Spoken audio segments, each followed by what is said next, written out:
We begin in Washington. The Supreme Court just a few hours ago cast doubt on the future of affirmative action in higher education. The case, which originated at the University of Texas, will be sent back to the lower court.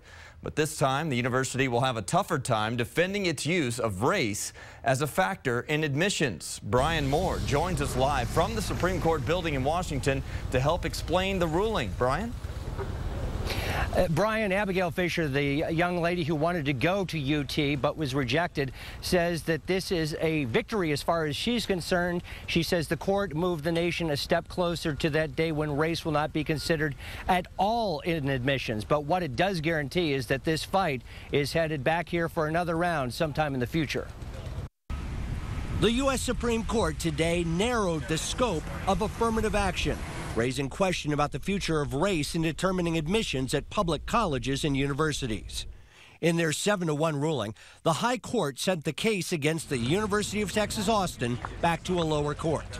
The justices ordered university officials to be held to a stricter legal standard in proving there were no factors other than race that could be used to build a more diverse student body.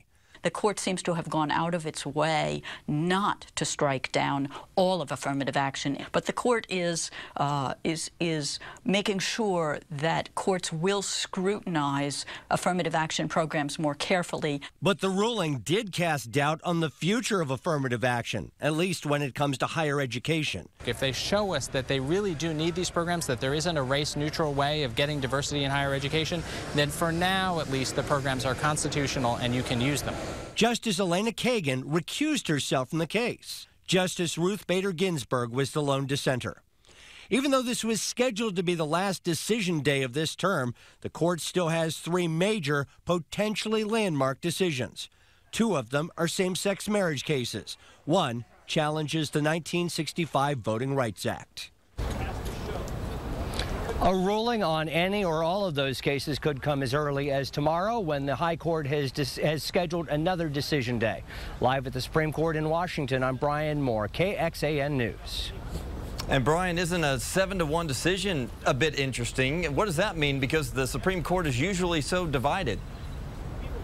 Yeah, you know what it means, Brian. Both sides here are claiming some level of victory. They're saying that they're sending it back.